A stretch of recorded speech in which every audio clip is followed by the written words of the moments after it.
যুক্তরাজ্যে হাসিনা ঘনিষ্ঠ বেশ কিছু প্রভাবশালী ব্যক্তির সম্পত্তি নিয়ে আলোচনা চলছে।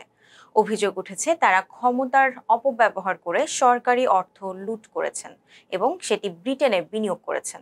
দ্য গার্ডিয়ানের এক প্রতিবেদনে বলা হয়েছে এসব ব্যক্তির বিরুদ্ধে ঢাকায় তদন্ত চলছে, কিন্তু তারা যুক্তরাজ্যে তাদের সম্পত্তি বিক্রি বা হস্তান্তর করছেন। গত এক বছরে এমন অন্তত 20টি লেনদেনের আবেদন জমা পড়েছে, যেগুলো সাধারণত বিক্রি, হস্তান্তর বা বন্ধকির সঙ্গে সম্পর্কিত।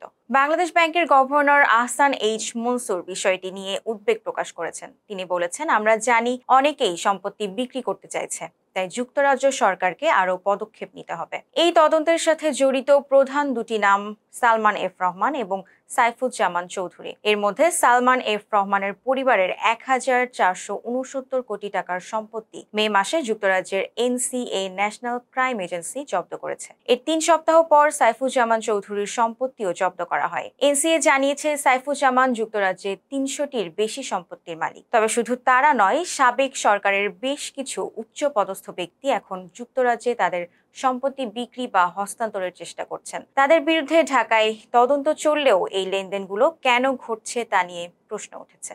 গার্ডিয়ানের প্রতিবেদনে বলা হয়েছে গত এক বছরে এমন অন্তত 20টি লেনদেনের আবেদন জমা পড়েছে, যা সম্পত্তি বিক্রি বা হস্তান্তর সংক্রান্ত।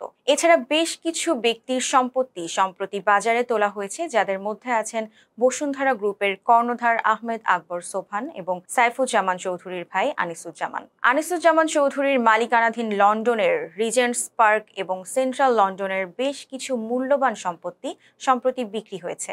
এটি যথাযথ নয় বলে সন্দেহ করা হচ্ছে। ট্রান্সপারেন্সি ইন্টারন্যাশনালও এই লেনদেনগুলো নিয়ে উদ্বেগ প্রকাশ করেছে। সংস্থাটি জানিয়েছে, তদন্তের সময় দ্রুত পদক্ষেপ নিতে না পারলে এসব সম্পত্তি দ্রুত লুকিয়ে যেতে পারে। এদিকে বাংলাদেশের দুর্নীতি দমন কমিশন দুদক যুক্তরাজ্য সরকারকে আরও পদক্ষেপ নিতে অনুরোধ করেছে।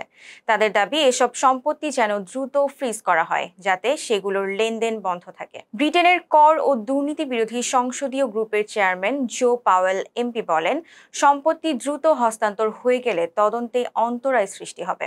অতএব যুক্তরাজ্য সরকারের উচিত আরও পদক্ষেপ নেওয়া। ছিলাম জান্নাত ইলিয়া। ফেস দ্য পিপলের সাথে থাকার জন্য ধন্যবাদ।